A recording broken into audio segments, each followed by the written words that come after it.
Hey guys, welcome back to the Revive Stronger podcast. I'm your host, as always, Steve Hall, and today I have Coach Kassem and Mike Israetel back on the show, and they are talking a lot and in depth and lots of nuance surrounding different approaches to essentially deloading. It was kind of a discussion surrounding hypertrophy, programming and periodization, but mostly talking about deloading, and we talk about Kaz's approach there, and Mike has many good questions for him, and I think it's just something you're probably going to have to listen to a couple of times to really get the gist of things and get a full understanding. So yeah, kind of strap in, have your notebook and have your thinking cap on. This is not one of those podcasts to just kind of listen on a random walk and not really pay attention. You will take away nothing. So guys, as a reminder, we do have our online coaching here at Revive Stronger. So if you are confused about how to go about your training, your nutrition to best get your results, or you're struggling with your results, then we have people here that can help you and help you in a big way. So I'll leave you with that. We have a link in the bio for our coaching as always, but without further ado, let's get into the chat right here. Hi guys, welcome to the Revive Stronger podcast. I'm your host, as always, Steve Hall, and today I have Mike Israetel and Coach Kassem back on the podcast for another discussion. I think at the end of that episode, and I had actually a number of people reach out to me, so I'll say it was heavily requested, and for an episode it was, where the guys started talking about kind of periodization for hypertrophy, and there seemed to be some differences in kind of methodologies there, and I thought, who better to get them back on to discuss the thing, and that's what everyone wanted to hear as well. So I think probably kind of to start, if you guys are okay with it, I think if Kassem, you were to kind of introduce your model, kind of your general philosophy surrounding kind of periodization for hypertrophy, because I think probably the majority of the listeners are somewhat more, or at least, yeah, more of the listeners are more familiar with Mike's kind of philosophy there. So yeah, I don't know if Kaz, you're okay with that. Yes, I'll do my best to put everything in Dr. Mike's language, if just since your audience is more familiar with that, right? Because we use a concept called trainability, but it's very similar to what Mike calls SFR, like stimulus fatigue ratio. The general principle behind what we're trying to do is that we're just kind of looking at, if we're looking at hypertrophy over time, is we're trying to see how we can get we'll say the most bang for your buck at any given moment in time. And so we're not committed to the meso having to be this linear thing that's super long, but more so that once we start to see certain things drop off, and we tend to look at it more from a recovery thing. So if we're looking at biometrics, if we're looking at sleep, digestion, heart rate variables, resting heart rate and blood pressure, et cetera, like that, is we're trying to essentially look at signs that I'm going to start getting a lower return on investment for the amount of volume that I'm putting in and the amount of effort that I'm putting in.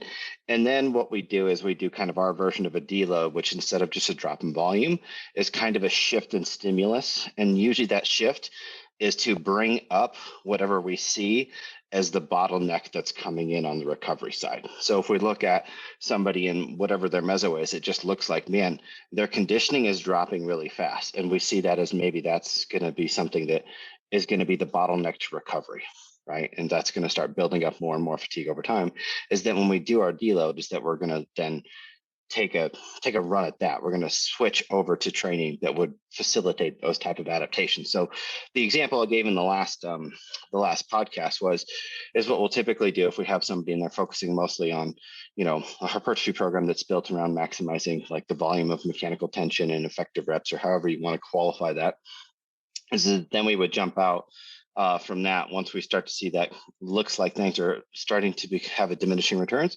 Is then what we'll do during the deload is, instead of just bringing the volume down, is that we'll train with a little bit more density, right? A little bit more lactic focus, maybe a little bit more aerobic focus, depending on what we're seeing in the feedback, and hoping that potentiates better recovery and tolerance to the volume. Meaning that when I say tolerance to volume, I don't mean that it takes them more volume, but I mean that is they're pursuing the volume they need for the stimulus we're seeing less negative feedback in terms of the recovery biometrics, in terms of how it be affecting their sleep and their energy outside of the gym, et cetera, right? So blood pressure is like a really cool one for us to look at, because, if you look at, somebody trying to build muscle over a 6-month block of time, it's like, if I can get somebody the same amount of hypertrophy, but with like a lower average blood pressure over time, it's like, is that a healthier way to pursue that goal, by just kind of having those intermittent, rather than going a really long period and letting that build up and up and up and up and up, and then maybe during a mini cut, or a big long cutting phase, it'll come down just because of what you're doing with the diet and the training, and you'll see that cycle. But we're looking at kind of maybe looking at that on more of a micro level. So our mesos are kind of like, you could look at it as, instead of just having one linear block, we have these small little deloads where we're essentially trying to potentiate recovery by shifting the stimulus, if that makes sense. I mean, we can get to more nuance, but that's the 30,000 foot view. Okay. Mike, do you have follow-up questions for that, or? Yeah, a ton. Cool. I'll let you start. Cass, can you expand on the digestion problems?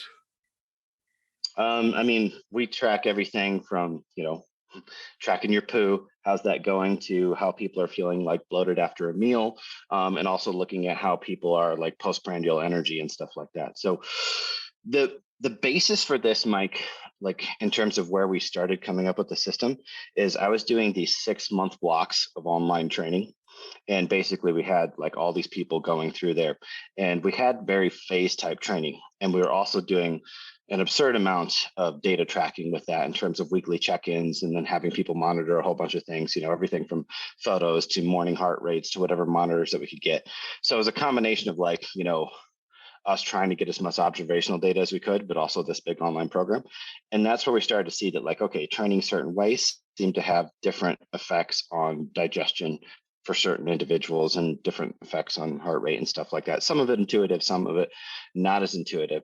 And so now that's the same thing we're looking at, is we're looking for the patterns of like, okay, if this person's pushing here, we might actually see that their stools are starting to get a little bit loose, right? Or they're starting to feel a little bit more bloated after meals, for example. That's something you could systematize and think there's a pretty decent connection with like fatigue mediated, in your view? You think it's like people just get really fatigued and then or is it linked to the exact type of training that they're doing, like sets of 5 or something versus sets of 20? Or? Yeah, I mean, because digestion is so tightly integrated to the autonomic nervous system, right? So if we're pushing volume, or they're pushing fatigue, and they're holding inflammation that they're not able to resolve before the next session, et cetera, or the whatever it happens to be.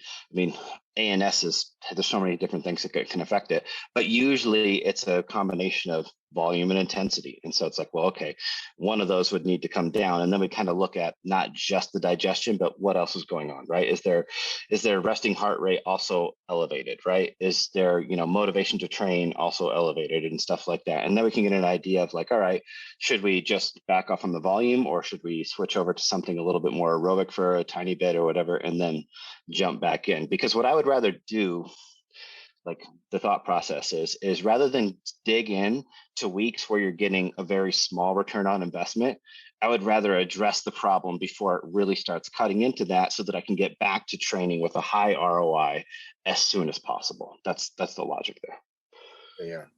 And as far as shifting the stimulus, could you give an example of, like, let's say someone's doing a traditional sets of 10 to 15 reps. What does that deload week look like for your perspective as far as a stimulus shift?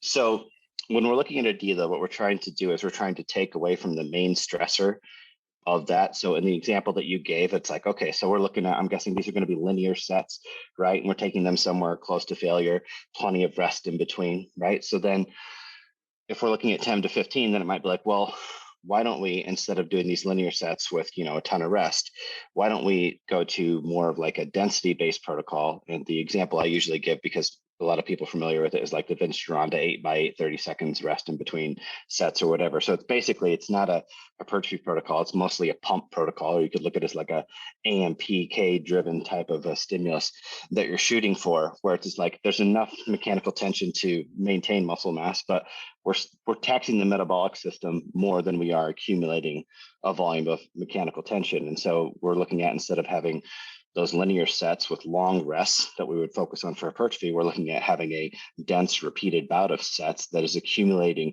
metabolites over that period of time and not having a lot of those sets close to failure. Because if you're familiar, if you do the 8x8 method, you only hit failure at the very, very end, right? So you're doing a lot of submaximal work densely and accumulating those metabolites to get to fatigue rather than putting a lot of mechanical stress on that. And so that's one of the ones that we find that seems to allow a lot of those biometrics to recover really fast.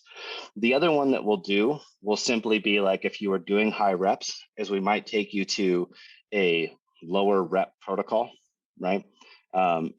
And have it more be like, well, instead of like linear sets of repeating the same exercise, what it'll be is it'll be lower reps, and maybe you'll do like agonist, antagonist, supersets with, a little bit less rest routine, so that there's just a tiny bit of, efficiency in the workout, that it's not taking forever. But if we think that the stress was more because they were pushing that end of the rep range, then we might actually, instead of using density, just bring the reps down so that it's just very little metabolic demand. Okay. In your view, what is the goal of a deload primarily? Well, one would be to resensitize you to be able to go back into whatever you're trying to focus on, right? So if your goal is hypertrophy, it'd be like, all right, what do I need to do to then be able to resensitize myself so that when I jump into the next hypertrophy block or whatever, that I'm getting as good a result as possible, the least amount of volume, whatever. And that's why we're looking at trying to make the stimulus as different as possible. And the other would be to bring down any other things that could be limiting my performance or recovery, and see if possibly we could even potentiate some of those things. Right. So, I mean, a lot of people in the bodybuilding industry, right?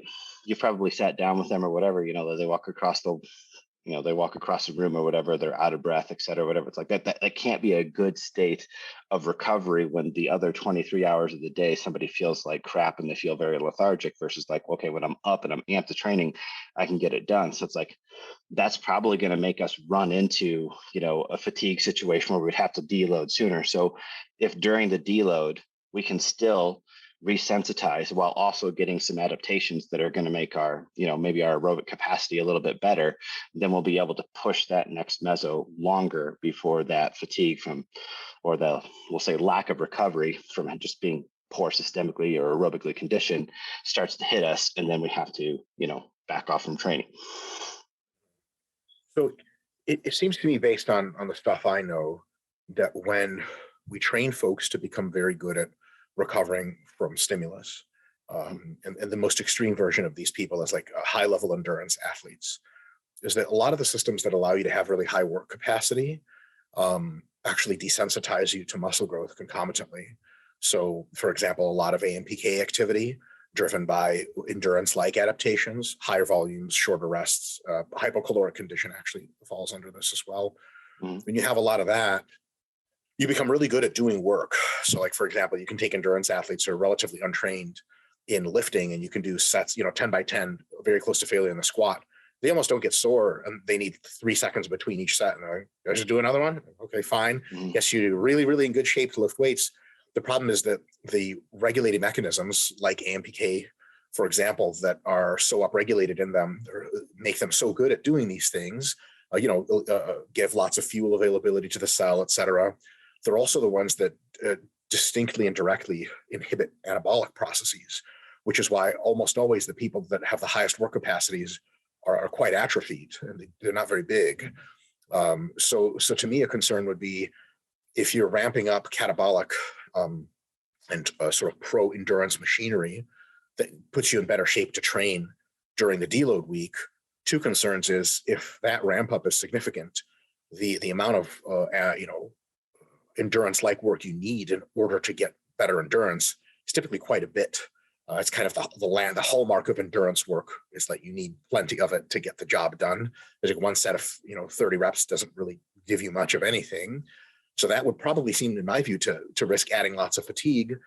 And even if the fatigue isn't a problem, after a week of that, if you become sort of in better shape you're able to recover better from lifting weights. My concern is that the thing that makes you recover better, which is the shift to slower fiber type isoforms, the expression of more catabolic regulatory machinery like MPK, that shift also degrades your ability to build muscle. So while you are very good at lifting weights for many, many reps, you lose the ability to get as much of a stimulus as you could. So like in my experience, if people get better at endurance activity, they tend to get worse pumps. Like it takes 8 sets to get a pump instead of 6 sets to get a pump. And ideally, you want to get a pump, as soon as possible. It's direct literature saying that people who get pumps, bigger pumps and pumps early, seem to grow more than vice versa. So how would you wiggle around that, Kaz? What do you think what am I missing there as far as inference?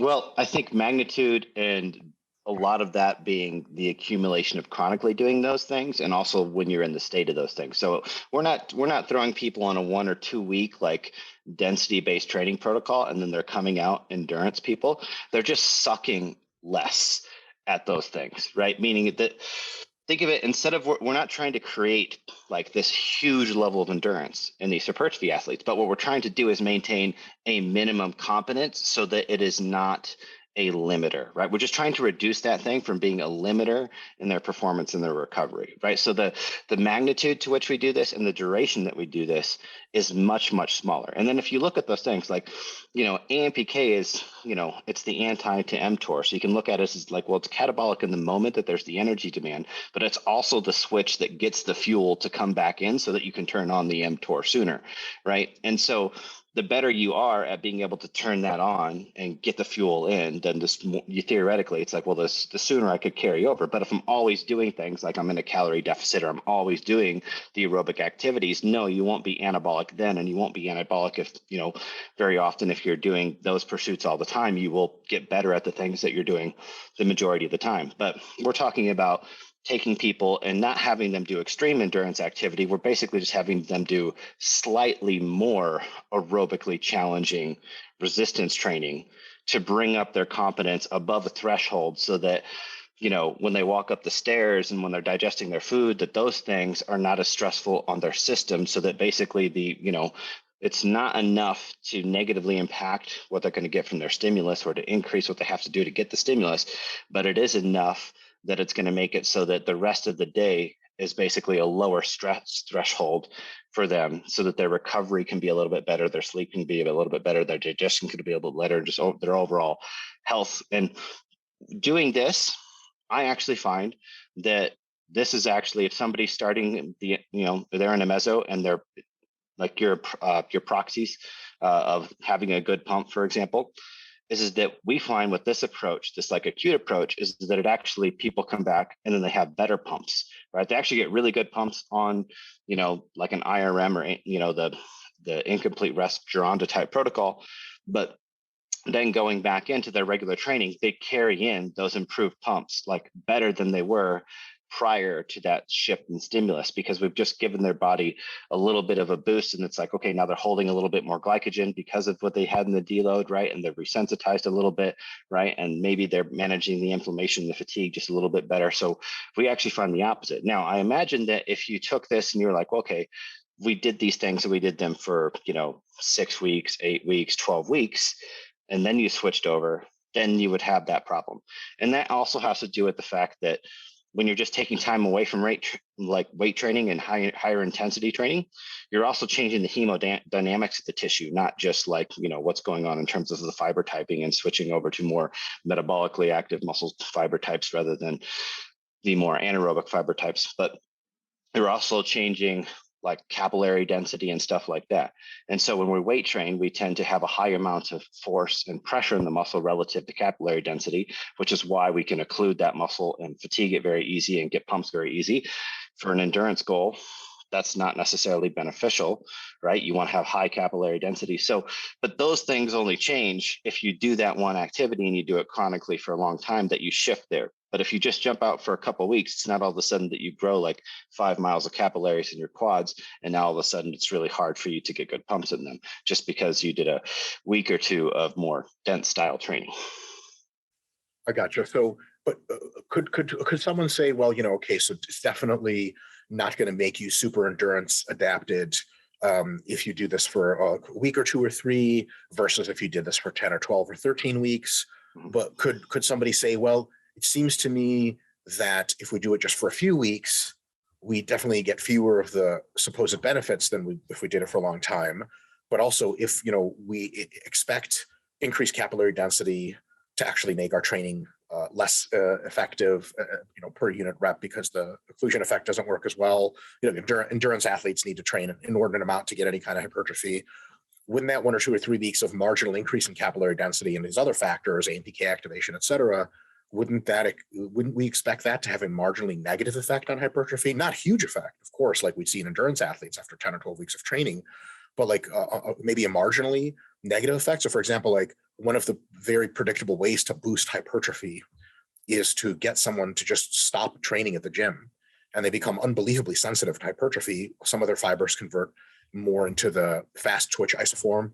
The older nomenclature would say type 2X fibers, that you sort of like type 2B fibers, that you sort of couch potato fibers. Those are the most hypertrophic fibers ever studied. Wouldn't we want people to be more on that end of the spectrum after deload? Like, so in my education so far has brought me to the idea that you deload, the primary thing you do during deload is it doesn't really matter what you do, you just have to do a lot less of it. And by doing a lot less, it does 2 things. It brings the systemic fatigue down like crazy, of course, local fatigue as well, but it also maybe gives you a slight shift into your muscles becoming a little more detrained, and that detrain allows them to be very sensitive to hypertrophy and get some sort of rebound effect. But in your model here, you're proposing, it's like we train them a little bit more into the direction of slower isoforms and AMPK dominant activity. And wouldn't that make them a little bit more prone to catabolism than otherwise? I'm sort of lost on where that enhances the anabolic activity if we're directly impinging on M-Tor even more during deload week than we would during standard weeks. Well, okay. Well, I'll try and remember all the things. So if we're Welcome looking to my life. yeah. I feel like Steve, like if you're a really good podcast host, what you'd be doing is you'd be putting bullet points up for us while we're doing this. Steve. Like, I mean, come on, dude. You're just sitting there. I don't even know what you guys are talking about. I'm just asleep. And thanks. What? That was Kassem and Mike. Good job, guys. Yeah. I'll see you next time. Click.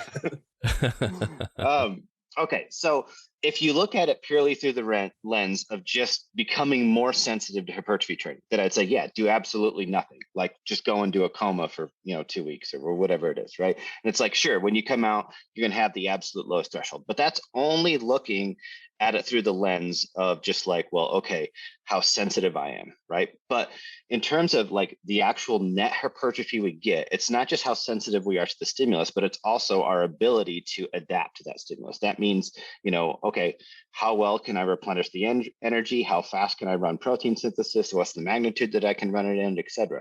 So if we look at it in the instance of like, all right, well, if we just take people and we have them do absolutely nothing and they come back to training, yeah, they don't have to do much to get a response, but they're also extremely out of shape, meaning that their tolerance to much is also really low, right? So you could potentially look at it as just like, well, have we essentially deconditioned somebody that we have to actually lower them even more so they can't train at quote unquote like what we'd like to have them at, like their MAV, because they're so out of shape, or when they come back to training, they build up their tolerance so fast that all of a sudden they run into like, well, now I'm unconditioned because I didn't do anything. I just sat on the couch for 2 weeks and now I came back. So I'm looking at trying to balance the 2 things of I'm trying to be low enough volume and low enough of the same type of stimulus that we get the benefit of the deload in terms of resensitization, but we also do just enough to facilitate recovery. Now, if we look at this whole like AMPK, M-Tor thing and stuff like that,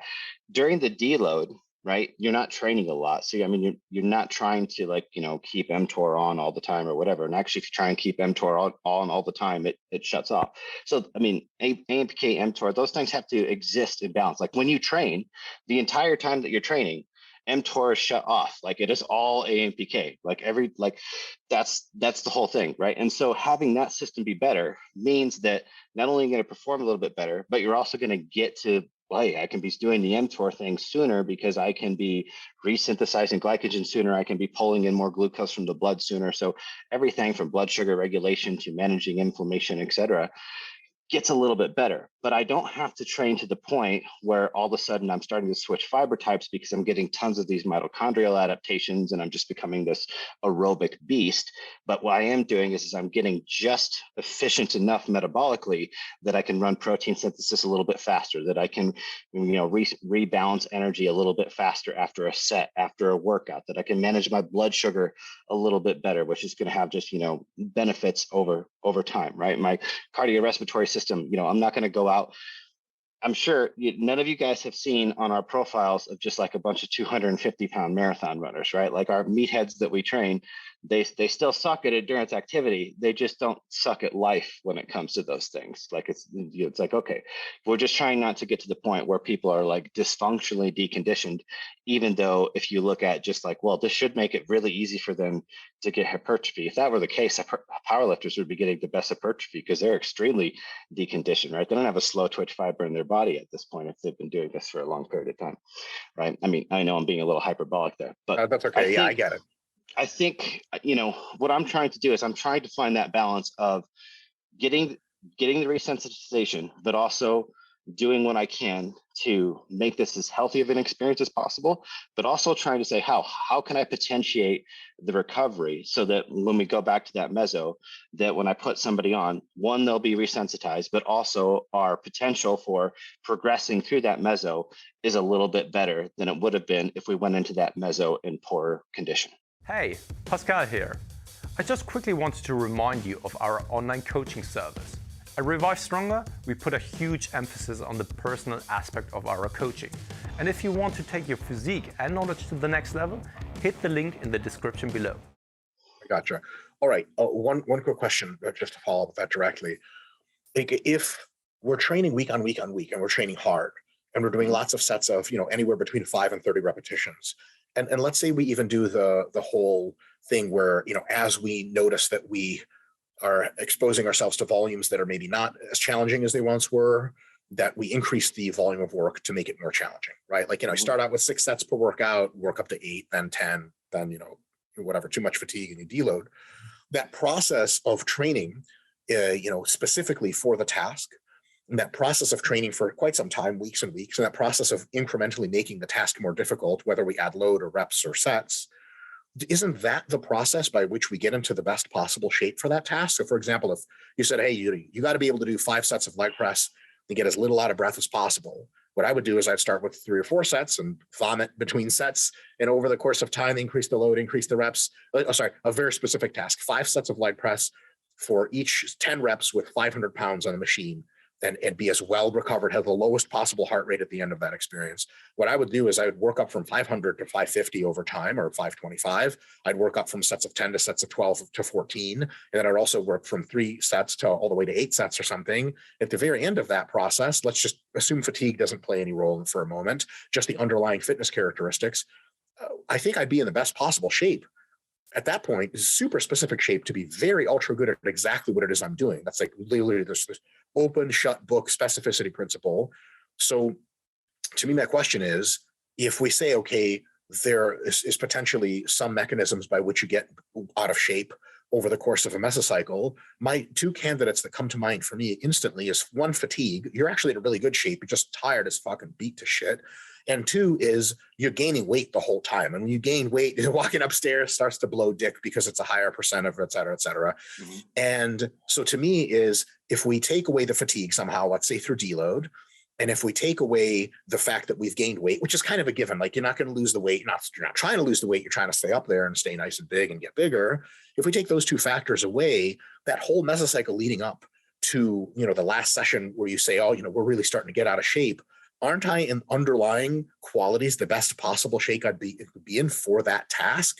Like, what is it? What are the mechanisms that are degrading my ability to do it if they're not body weight and they're not fatigue? What do you think? Well, so when we're looking at specificity and we look at like the neurological system and we're like, okay, what's the best way to get good at squats? Well, it's to squat. It's very specific. It's very squat. Right? Like it's just do the motor pattern that you want to do, right? When we're shifting out to physiology and we're looking at these things, it's like, okay, there's always going to be a limiter, right? Something is going to be the thing that's limiting your performance, and something is going to be the thing that's limiting your recovery, right? There's always going to be like some sort of thing that's like, that's the thing, like that's as far as I can go. And so if you're just saying, well, okay, because I'm doing this activity and I'm training in this way, it should make me good at training that way. And but that's from the performance level, that's not affecting the recovery aspect. So it's like, what I would want is, I would want the limiter in terms of what I'm trying to push stimulus wise in the gym, not to be any of the conditioning factors. What I would want to be is, I would want to be conditioned just slightly above the performance demand of my hypertrophy training, so that I just removed that from possibly being the thing that was stopping me. That way it could be something that was more specialized to the goal that I'm trying to achieve. So it's like, okay, I'm trying to get a volume of mechanical tension in here, right? And so what is my ability to manage that, right? And what is my tolerance to that, whether that be the metabolites built up in the workout, whether that be the neurological demand, whether that be, whatever it is. I want to run into one of those as the limiter. Like, I want to chase that thing down in my meso. I don't want to be running through my meso and then I stop because, well, what I've done is I'm at the conditioning capacity for this activity. And so now what I'm trying to do to progress is, I'm hoping that if I want to add sets, or I want to add intensity to this, or train closer to failure, whatever it may be, is that I'm trying to push up my conditioning to that level, as well as adding the volume but if I had a little bit of room conditioning wise, then theoretically, it should be easier to add that little bit of volume, right? Or add that a little bit of intensity or proximity to failure and push that stimulus a little bit further, rather than trying to push that stimulus up and also trying to drag my conditioning up at the same time, right? Because the stimulus that's good, if the training that you're doing actually becomes too demanding from a conditioning perspective, that's when I would say you actually switch from this being a more anabolic program to it's like, well, if you've actually progressed to the point where this is more of a conditioning demanding workout, those are the adaptations that you're now getting from this training. You're going to be getting less hypertrophy and more actual metabolic type adaptations, because that's now the limiter. And so that's the thing that you're trying to push against in your progression. Right. So I think one of the solutions to that problem would be, I deload, I reduce a ton of fatigue, and then I make myself more sensitive to hypertrophy, and I start another mesocycle at significantly lower volumes because my minimum effective volume has dropped substantially. And now I can get a lot of hypertrophy without my conditioning being a huge limiting factor for me for many weeks on end.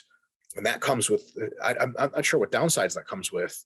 On the other hand, if we try to train more endurance style for some time to increase our work capacity, we run into the problem of the fact that the endurance style training, while increasing our work capacity, increases it at the expense of our sensitivity to muscle growth. Coming back again, that endurance athletes are much worse at growing muscle than couch potatoes are. So we kind of want to be more like couch potatoes at the beginning of a phase of training. And I think that maybe if the conditioning is a real serious problem, but there's probably two ways to really get at that conditioning that I would say interfere with muscle growth the least. One is just fat loss. Like, if you have sufficiently lean athletes, they just don't really encounter a whole lot of conditioning problems unless they're super systemically fatigued. Then it's just breakdown from whatever. And the other is specifically training in the way that they're trying to get conditioned for. Like, if someone says, I have really bad conditioning in the sets of 10 in the leg press, it's also the thing that grows the most muscle. To me, it seems like, okay, we'll do lots of sets of 10 on the leg press, make them tougher and tougher over time, maybe add some sets. That'll concomitantly make that person more conditioned for the leg press while giving them hypertrophic adaptations all the while.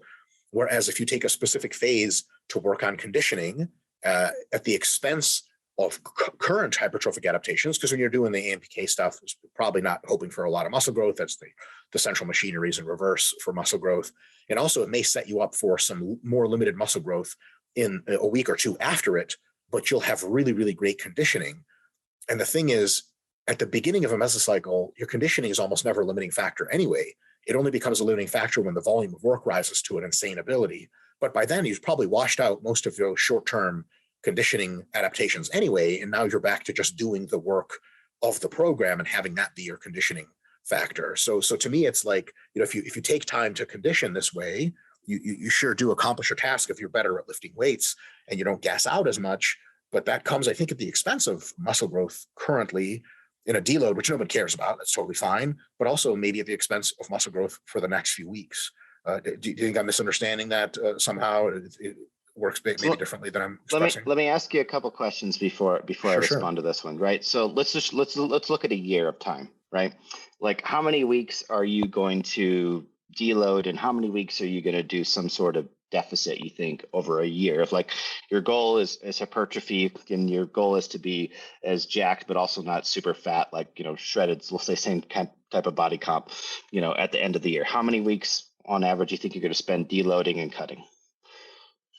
You know, so deloading, you'll spend, depending on how you define it, maybe like 12 weeks per year or something like that, maybe 10. And then fat loss phase, you know, in a true attempt over the year to gain as much muscle as possible, we're probably talking about another 12 to 16 weeks. So I would say something like 24 weeks probably spent sum total in deloading and fat loss, and the other part of the year spent in direct attempts to linearly accrue muscle mass. So roughly 50% of the year spending direct hypertrophy pursuit is I'd say like 65, probably. 65? 65, yeah. Okay, right. Okay. 60, 65. As much as possible. But the thing is, like, the more you try to push the mass, generally the fatter you get, and also the more you know, the fatigue management's really not up to you. It's up to how much your systemic fatigue climbs, how fast. So if you say, I'm not going to hold you to any of these rules. I'm just trying to have it's kind of top down, you know, right? Sorry, bottom up. It's something that you just have to deload at some point. Otherwise it's just not productive.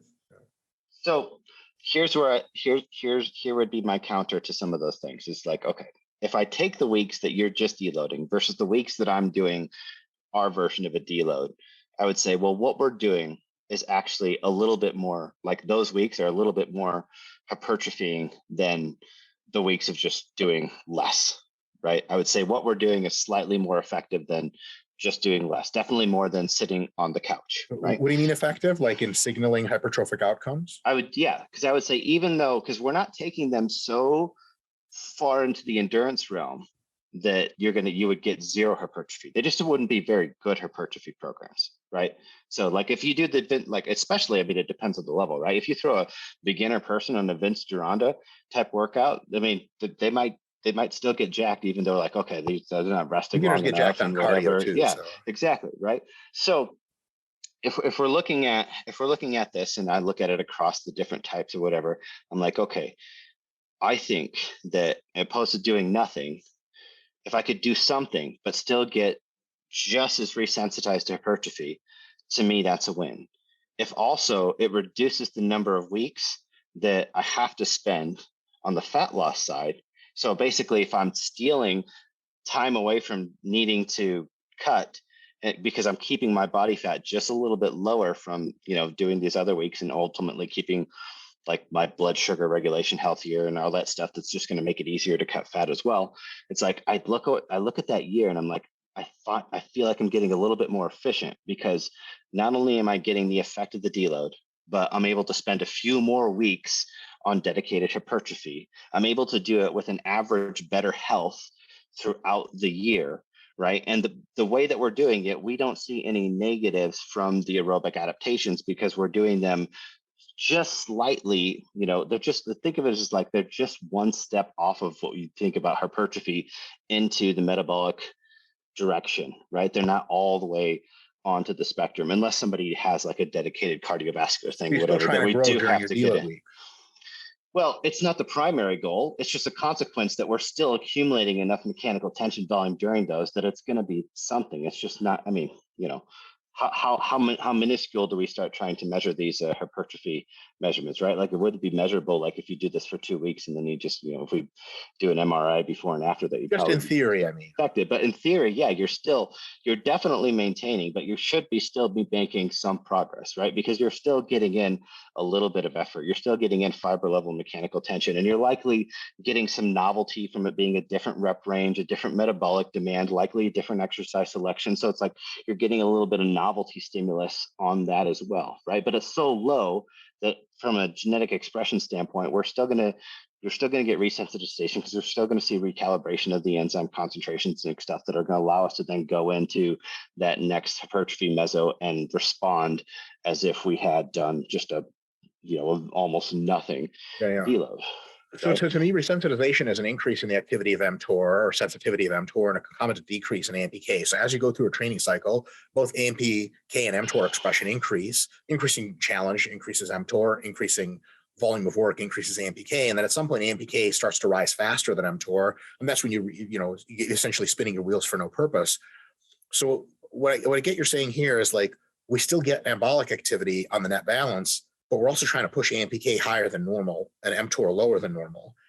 How does that resensitize? I thought that actually desensitizes. Like if you have AMPK expression over the whole week higher than you did in the previous weeks in order to drive those adaptations mechanisms, doesn't that desensitize you to hypertrophy? Wouldn't you have to get rid of that high MPK activity in the week after or something for mTOR to be truly express itself? Because AMPK directly inhibits mTOR. So like you want mTOR to become more sensitive and more expressive, but you're inhibiting it the entire time, and you're essentially driving these catabolic regulators up. Isn't it just leaving alone the thing that really gets mTOR to shine? These things, I mean, my understanding is that these things, the cycling in terms of their on and off and their change in sensitization is on a very, very short cycle, right? Which it would have to be in terms of managing energy balance. Like you can't have like long up and down regulations of these things. They need to be able to switch very, very fast, right? And within a cell, right, depending on concentrations of AMTP or AMTP, just made something up, right? Write that down. AMTP. It's a new supplement that I'm coming out with. Yes. Yeah. But so just the we're like the amount of glycogen that you have in different parts of the tissue, whatever. It's like you can literally have mTOR and AMPK on in the same tissue at the same time. It's all just kind you of always do. But yes. Yeah, but so now, but the thing that changes chronically, right, is like ribosome count and the number of subsequent enzymes that are in the pathways, right? So we can actually like increase the number of mTORs, right, and the number of AMPKs that we have, right? And we can, because we can change lysosome count, we can change mitochondrial count, et cetera, as well, right? So we can change concentrations to those. And what that does is it allows us to be more sensitive to those things, but it doesn't just turn them on, right? So if you have plenty of fuel in the cell, AMPK doesn't just stay on, but like feed me, right? It still shuts off, right? Same thing for mTOR, right? Like if it's got enough of the enzyme sitting in the lysosome, right? And then AMPK's got enough fuel, then the switch just turns over as long as the stimulus is there. So it's not like that if you've been driving a bunch of AMPK, that AMPK becomes this bully, like outside of the acute variable of like when you need energy, AMPK can become turned on easier to bring the energy in faster. But once energy homeostasis is reestablished, you can still switch over to mTOR just as easy because these things have to be able to move very, very quickly, right? Now, what happens when we do hypertrophy training, we do it for weeks and months and years, right?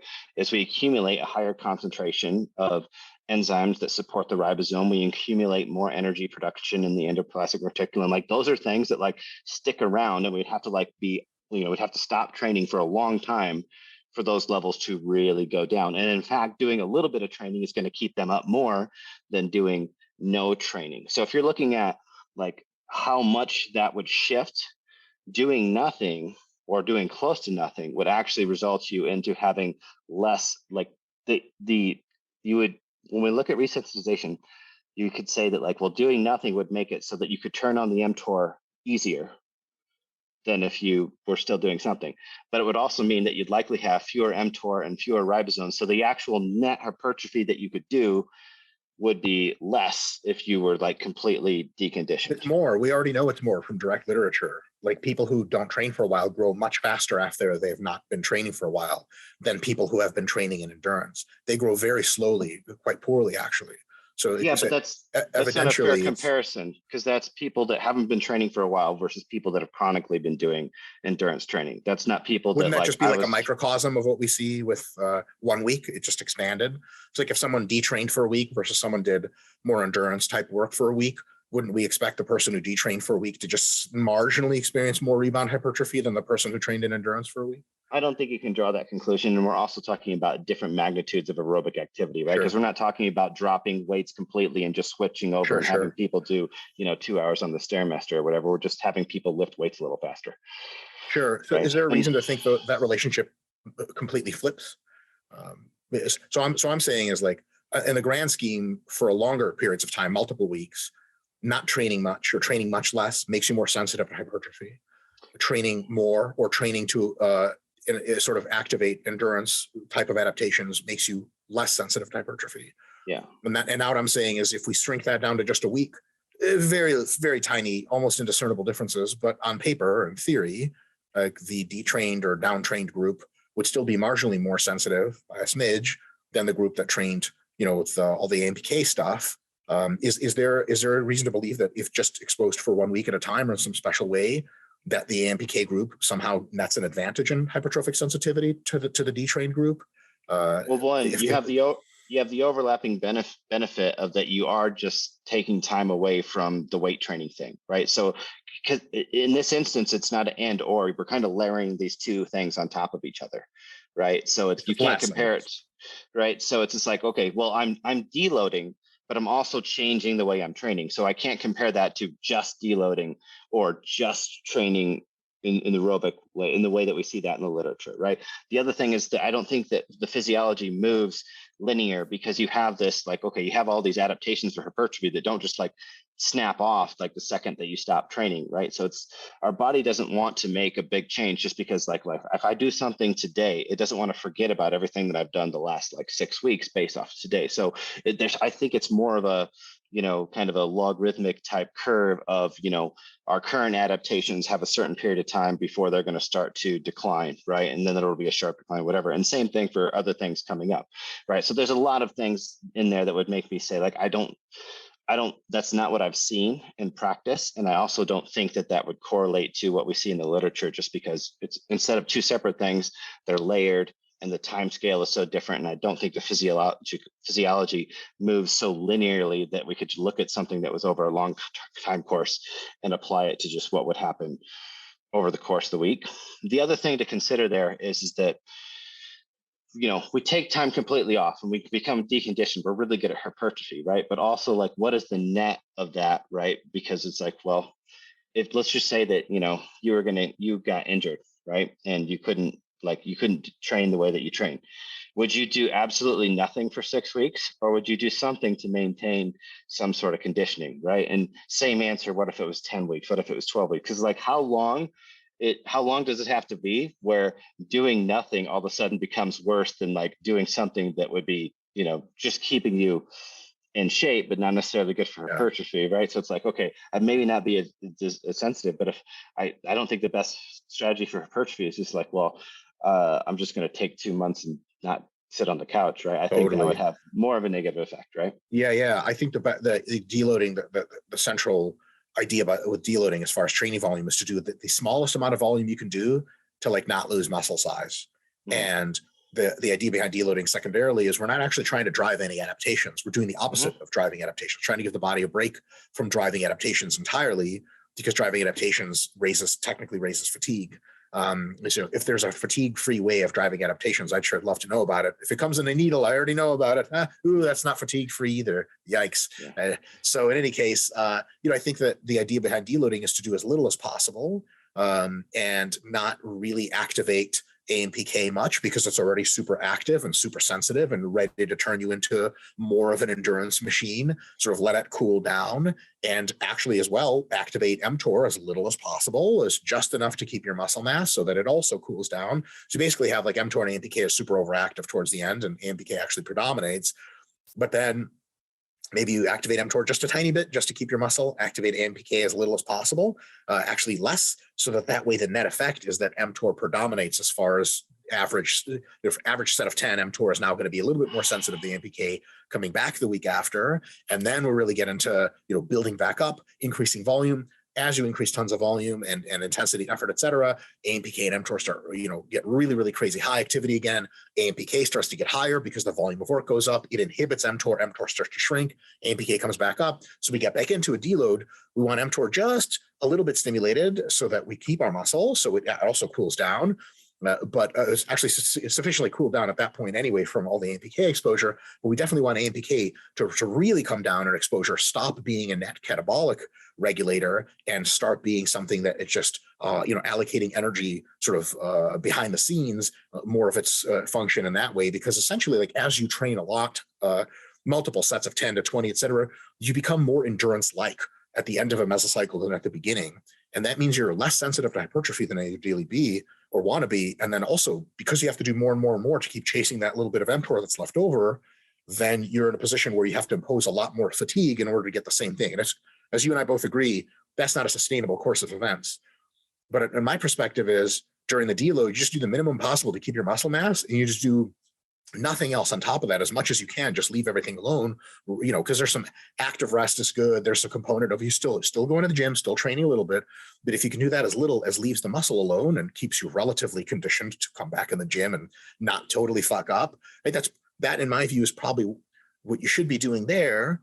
But seemingly in your Kaz, and I don't want to paint the wrong picture, is we want to do something a little different as well within that context to get us some sort of other kind of benefit. So to me, my problem with that is, like, if those are AMPK mediated benefits, we're poking the very thing that we're for 1 fucking week not supposed to be poking at. Hi guys, Steve here. Just wanted to take a moment of your time to remind you of our online coaching service. At Revive Stronger, we pride ourselves on providing personalized service that will take your physique and knowledge to the next level. If you're interested, check the description and sign up. I would disagree with your assessment with the AMPK thing, because acutely to sensitize M-Tor, I would actually want to drive AMPK. How does that work? I thought it was the other way around. So if I want to resensitize M-Tor, right, then I'm going to do the thing that is inhibiting M-Tor, right? More of that type of activity. So then when that stimulus switches, then the M-Tor comes on even easier, right? So if we look at things where if they're doing things acutely, it's like, all right, if I can take things that like and you can look at it even through a supplementation lens of like things that like bring up AMPK, right? If then we throw a bunch of food in these people, right, we can switch over to M-Tor to a greater degree because we can get more nutrients in. I think the best one is probably alpha lipoic acid. If I can dig it up, I'll try and send it over to you via email. But acutely, if we're trying to resensitize, like if we have this push and pull, like off and on switch thing, I would look at us as like, all right, well, if I'm trying to get more I'm trying to not push M-Tor a lot so that I can be more sensitive. I'm not going to be like, well, then I shouldn't push AMPK, right? Because actually what I want AMPK when I switch over to training, like afterwards, I want AMPK to be so sensitive that once I start training, it turns on, gets all of that fuel into the muscle, and then shuts off even faster. And then M-Tor will be more sensitive to turning on because it's been on less of the time. How do you think that process collapses in folks that often turn on AMPK, like endurance athletes? So they have really amazing AMPK responses. They're able to shuttle an inordinate amount of glycogen into the cell, but seemingly because of their high AMPK activity, their M-Tor is consistently downregulated and just fails to perform at the levels we want. So like if we're using AMPK to sensitize M-Tor, it's kind of like if we could magically take away AMPK after, that'd be sweet, but it doesn't just go away. We have fiber type isoform transitions that, last for seemingly weeks. And then you're just kind of less hypertrophic at that point for some time. Yeah, but when are you looking at that, right? Because if you're evaluating that in the athlete that's still doing the activity or the nutrition protocol that drives the AMPK, well, then of course you're going to see that the mTOR activity stays downregulated, right? Versus if you're like, okay, we had this person do this activity and this type of diet, and then we switch them over to a surplus and hypertrophy style training, right? The AMPK is not going to stay active and bully the mTOR in that situation, right? In the endurance athlete, right? Well, they get more sensitive. AMPK is always activated during training. AMPK is activated all the time during training, so it's more active, and then you start turning it on again, and it stays more active than it otherwise would have been. Like, so for example, if you're in better shape, if you come into a situation where you leg press on week one because you did the AMPK training in the deload week one, you come in and you actually feel really good, you feel really recovered. You feel like your endurance is better, your heart rate's better. That to me means you're probably less anabolic. because your AMPK activity is actually quite good, which is great. It allows you to perform, but it directly inhibits your ability to actually gain muscle because it's so active. So let me reverse this, and I'll ask you the question. So what shuts off the AMPK? Generally, like doing less activity. Right. So, well, immediate, like at a molecular level, what shuts off the AMPK? Right. There's a bunch of stuff, but it could be like your nutrient stores are full, your muscles are no longer contracting, your ATP levels are high enough, stuff like that. Right. Yeah. So in the endurance athlete, when they're doing activity that's constantly depleting the energy, and there's the increased cellular demand for the energy, and their glycogen levels are being broken down, right? It stays active until that homeostasis has been reestablished. That means that, you know, in those states, right, it's going to stay active longer, right? Because the demand has been, we need to accumulate more fuel, right? Because they're going to store more glycogen on average because that's the type of training they were doing or whatever, right? But it's not going to stay on after that homeostasis, right? Once AMP, like the big thing, like especially during training, is the actual AMP molecule, right? That's when we're breaking down ATP so fast, right, that we're like the ADPs are catabolizing each other and we're getting ATP and AMP, right? So that 5x is the activity of the AMPK, right? So in that extreme state of training, super active, right? And it's because the energy demand is super high. Okay, now when we start switching back over into the hypertrophy training, right? When we're training, we still want the AMPK on because actually the activity that we're doing is actually more AMP like active because it's a higher intensity activity than an aerobic activity, right? So it will come on to a higher degree, right? But provided that we're actually fueling the body, right? So we're in some sort of surplus, like we're able to get the fuel in there to rebalance ATP, right? And to bring glycogen levels back up, right? Then that's the condition for M-Tor to come on. And M-Tor, right? Like it's basically, in order for it to run, it doesn't run for free, right? It's still like the majority of your protein synthesis is run by the endoplasmic reticulum and the ribosome. And the big adaptation to hypertrophy type training is that those tissues become much more metabolically active. So actually being able to pull that energy in there faster is a good thing. And I haven't seen anywhere in the literature that once we switch over, the AMPK starts violating the physiology and is going to be like, well, I'm going to stay on and suppress mTOR longer, even though the biochemical conditions have been met. There's, the phosphagen levels are rebalanced, glycogen is rebalanced, et cetera. If anything, the thing that would probably, stay on a little bit more is that maybe there'd be a little bit lag in like that the GLUT floor transporters would be a little bit higher, right? Expression, or there would be more cellular or membrane relocation of them because of all of the aerobic adaptations, right? And so potentially I would see it's like, well, probably we can get that stuff in there a little bit faster. I think, and this would be my hypothesis, is that the biggest difference we see in hypertrophy from people that do a bunch of aerobic activity and then coming over is not necessarily that they've gotten so good at AMPK. It's that neurologically, they're just not as good at producing high intensity contraction in the muscles, right? So like their ability to contract as many muscle fibers when they're doing resistance type exercises is lower. And they've had these capillary and they've had these fiber type adaptations, right? And so until they can generate more tension within the muscle, right? And that will then create a little bit more pressure. And then that will then make it a little bit easier to tax the muscle because the occlusion properties, et cetera, they essentially have a little bit of a blunted hypertrophy response or increased demand in order to get that hypertrophy stimulus. But I don't think that it's causal that they've just gotten so good at activating AMPK or that it's staying active. I think it's a lot has to do with the capillary fiber type and the tension and pressure properties that just simply make the task of resistance training not as stimulatory towards mechanical tension for them because they contract less and they can fuel it better. You think they contract less than untrained people or more than untrained people? Well, I think they probably contract better than untrained people, but their delivery How come they get worse results for? But their delivery of fuel is so much better than untrained people. So the untrained person has not as good of an ability to contract, but they also have a very poor delivery of fuel. So they don't have to contract as well to get that same stimulus because they can get those occlusion properties easier. Whereas the endurance person, right, might be able to contract a little bit better, but that's offset by the fact that their occlusion properties are vastly changed, and possibly the fiber typing thing as well. Sure. I think mechanical tension probably predominates as far as hypertrophic cause versus occlusive properties considerably. That's state of literature as far as I know it.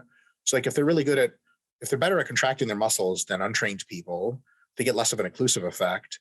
I would still say just on those two variables alone, I would still expect endurance athletes who are really used to training quite hard. And also they can do way more work. Their ability to do volume of work is way, way higher than people who are untrained or less trained. But all those things combined, they still grow less than untrained people when they begin programs. And to me, it seems that maybe endurance folks who have activated AMPK a lot over some time have altered their cellular physiology to some extent. For example, as typified by a transition to a slower isoform fiber, that they have become really, really good at endurance expression, energy liberation, energy use, and not so good at anabolism. So isn't that something of like what we're getting for a week or two if we do this kind of deloading? Marginally more AMPK activity over that time makes you marginally worse at hypertrophy afterwards because it, on the margins by a very slight amount, shifts your physiology a little bit towards less hypertrophic. Don't we want to shift it to more hypertrophic? Don't we want to detrain a little bit? Well, of course, trying to keep as much muscle as we can. Wouldn't it be our ideal just to get a little bit out of shape, so to speak, so that we can get really sensitive to hypertrophy versus really in shape? So that we can be less sensitive to hypertrophy on the margins? Well, we only need to resensitize to the things that we're trying to then push in training, right? Like we don't need to, like, if you look at adaptation as like, well, adaptation is just this one thing. We're always getting some sort of adaptation. We're just changing, like, even if you do absolutely nothing, you're just changing what those adaptations are, right? And so from a hypertrophy perspective, all you have to do is make sure that like you are resensitizing, you are detraining the primary stimulus and stresses that you're using to get the stimulus in your hypertrophy meso, right? So if it's more mechanical tension based and we're following those pathways, it's like, all right, I'm trying not to put in a stress that is going to keep those things upregulated. I'm going to try and do something that is going to back off. And it doesn't have to be zero. It just has to be below what was basically an adaptive stimulus before for those things to come down. I think we're kind of probably in an impasse on the AMPK thing because I think we're looking at that differently in terms of molecular. Like I don't see the AMPK as this anti-anabolic thing. I look at it as like this is just but only it's just that it's a momentary, right? Because if you didn't have not AMPK, just momentary, it's chronic. It's very well demonstrated to be chronically suppressive of hypertrophy. M-Tor. Yes, if it's on, if it's always on. Was on for a week, a week of training is better than it'd be off for a week, wouldn't it? So potentially more hypertrophy later. Yeah, but I mean, these things are on and off, on and on and off, on and off during the day, right? Like every time you eat, right? Like AMPK goes down and M-Tor goes up. Like that's, and then when you don't eat, it switches around. Like, so meal spacing and all these things are constantly going off and on, right? And to varying degrees, right? So I look at AMPK as more like this is just step one in terms of getting stuff into the cell, right? And M-Tor is then now we can do stuff with that stuff that's in the cell. If you want to simplify it that way, so it's like AMPK says, take stuff from the blood, get into the cell, right? And that is a prerequisite before M-Tor can do anything. So if AMPK never turns on, M-Tor, it can be on, but nothing's happening, right? There's no energy to do anything. So I don't look at it as like, if we have AMPK on, that's bad. It's just that, well, what needs to happen is that cycle needs to always, turn over, right? And that's based on nutrient delivery. So it's like, if I have enough amino acids and I have enough fuel, then I'm always going to stimulate AMPK when I need the fuel to come in. And then when there's enough, then the mTOR is going to turn on. And provided I have the amino acids, then I'm going to make the proteins, especially if there was a stimulus coming in, and that process is just going to repeat over and over and over and over again. And I don't think of that like you can look at it as like, well, AMPK is the bad guy because when he's on, mTOR is off. But if he doesn't do his job, then mTOR never gets to do his job. I just look at this as it's this order of operations. I actually qualify in our courses that AMPK is anti-catabolic, because the better it is, right? Actually, the better you are at getting fuel into the muscle, right? It's kind of how, like, I don't qualify it as it's catabolic to glycogen within the cell in that moment, but it's anabolic to protein. glycogen. So it's only catabolic to protein in the absence of fuel, right? Meaning that, survival over death. I think it's catabolic to protein all time when it's upregulated in animal models. It just leads to catabolism, even if you have a high presence of amino acids. Now, high presence of amino acids independently shuts AMPK down, but if you keep it upregulated through other means, it'll cause less anabolism.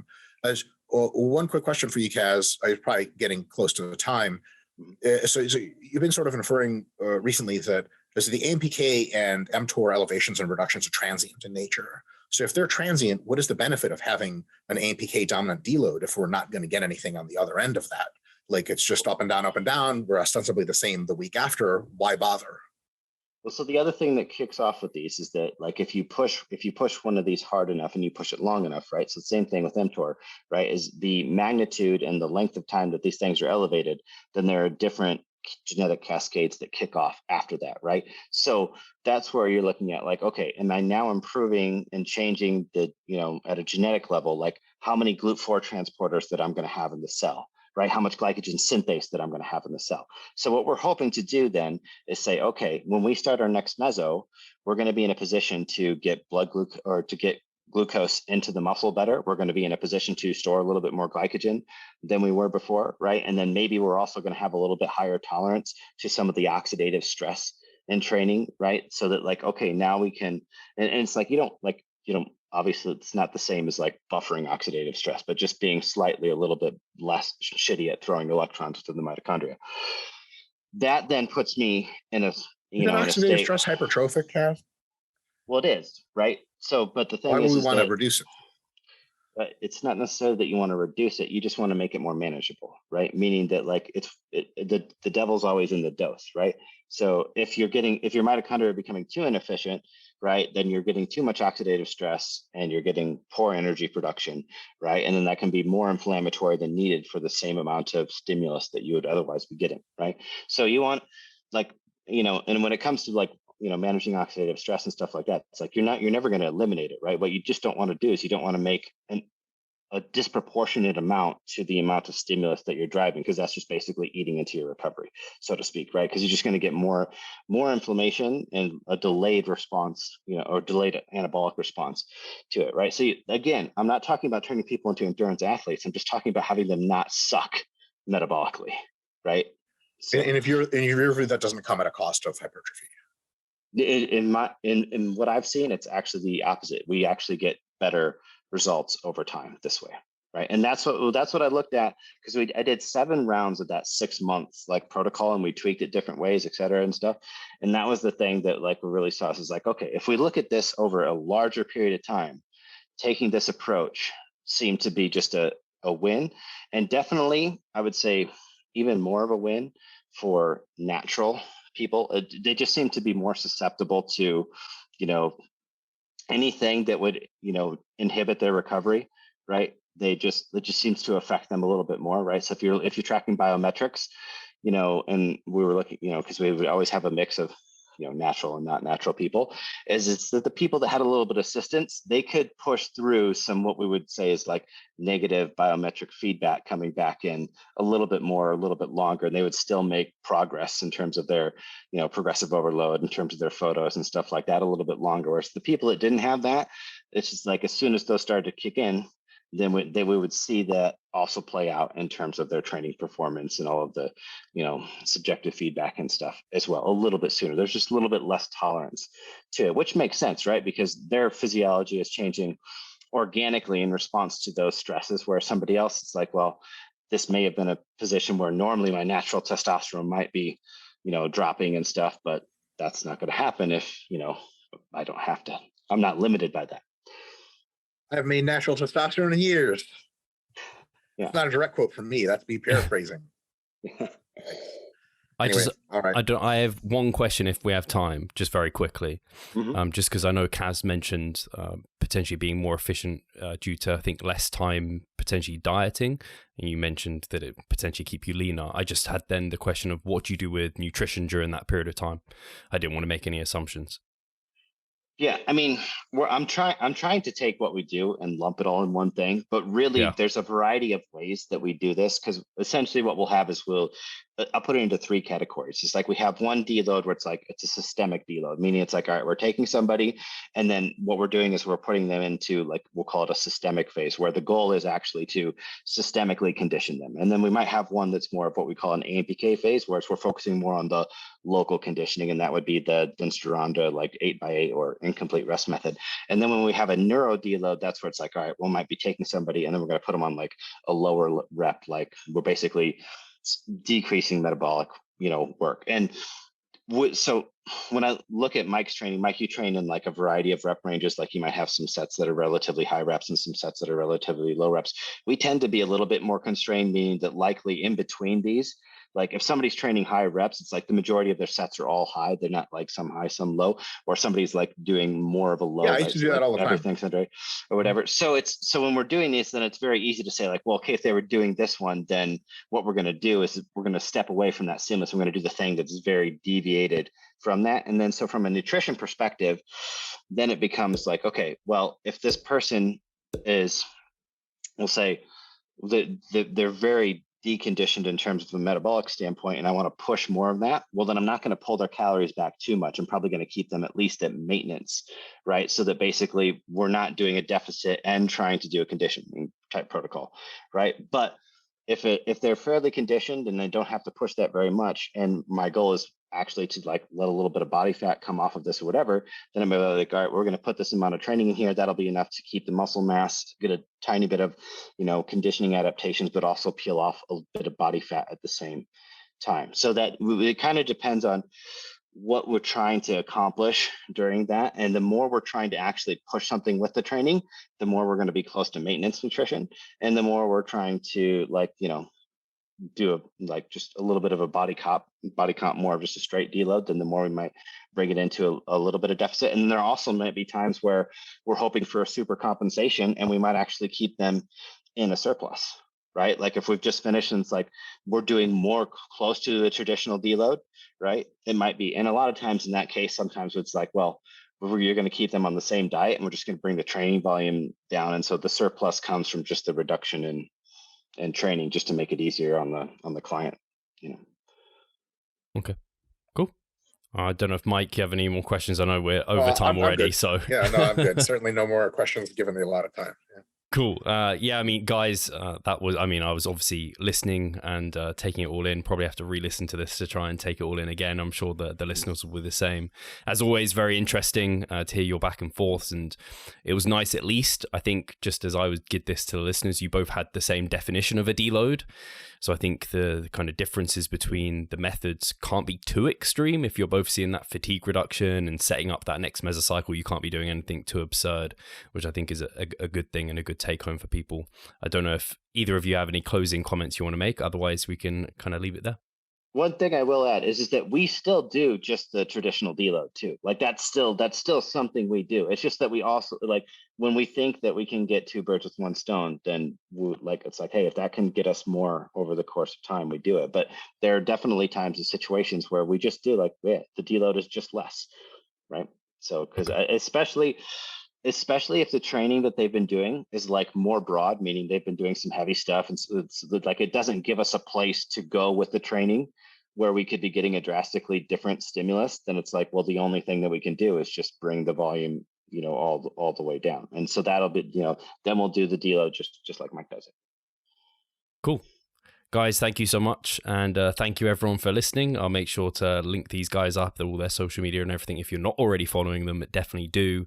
And we'll talk to you soon. Take care.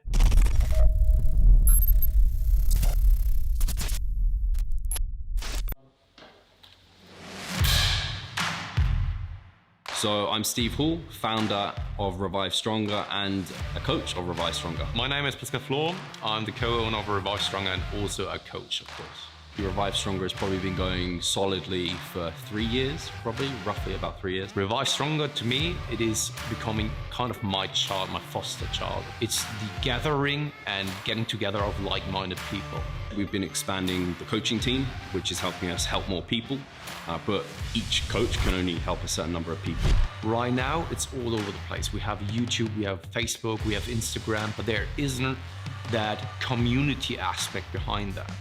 And so the next step for us is developing a membership site. So basically, we want to create a family and a community that is then benefiting from another. A really cool community for people within our little niche is going to be a website. They will get early access to our podcast. You can access us, ask us questions. The community aspect, we have a forum there. You can ask questions, but also you can log your journey. There's also going to be courses on there. Courses, presentations on different topics. Discount of past seminar footage. We will log our journey as well. We'll start vlogging. We're going to have documentaries. Our entire athletic journey. Furthermore, they get access to an exercise video library. The exercises that we love for hypertrophy and maximizing hypertrophy, we're going to go through those in depth, telling you how to execute them. We kept them concise and also mobile friendly so that you can watch them in between your sets. I'm super excited to grow this community. The amount of value that we're going to be delivering is huge. And I'd love you to be part of it. You will get so much out of that. I'll see you inside.